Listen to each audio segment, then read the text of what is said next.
Identifying your bad habits. All of us have a vice. Some of us are smokers. Some of us are overeaters. Some of us spend too much money. The unfortunate fact is that most of us are usually trying to find a way to cope with the stresses that creep up on us during daily life. Maybe we aren't strong enough to handle them on our own. At least that's what we tell ourselves.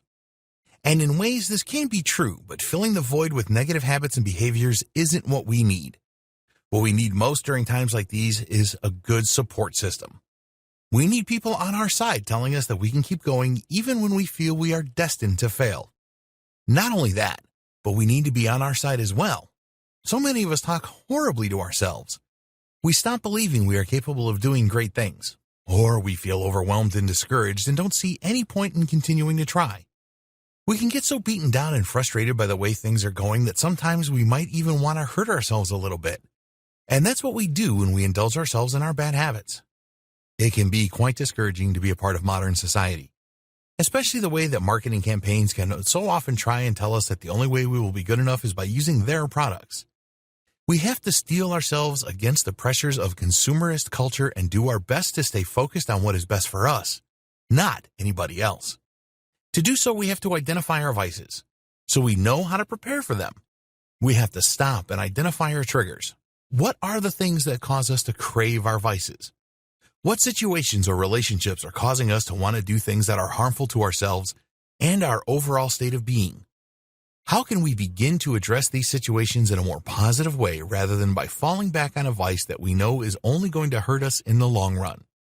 Dealing with stress is the goal of this training. But if you don't realize the things that are causing you stress and have a plan to press pause before reacting with a negative coping mechanism, then it will not work. The first step in improving yourself is to know yourself. That is one of the most important things you can do, especially when you are working on creating the life you want. Don't beat yourself up for having a vice.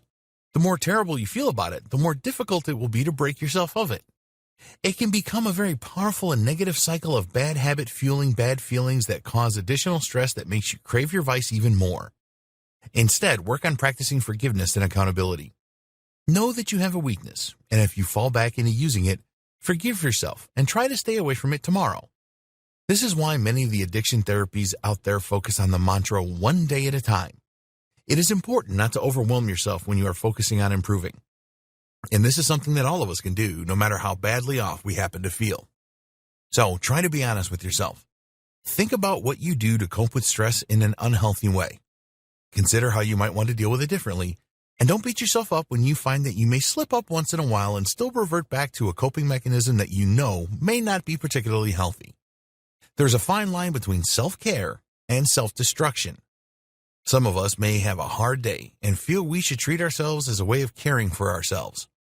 We may say, I need a glass of wine or I need a cigarette after the day we've had, but this isn't the case. What we need is a coping mechanism that will not be detrimental to us, particularly if you may feel you are struggling with an addiction. Rather than giving yourself self-care in the form of something self-destructive, maybe instead you could try to unwind after a difficult day with a long, comfortable bubble bath or a nice movie. Find other things that you enjoy doing that will give you just as much of a reward as your self-destructive patterns give you. Replace those negative rewards with positive rewards. You will never be gladder you did than when you find yourself walking toward the life you have always envisioned for yourself.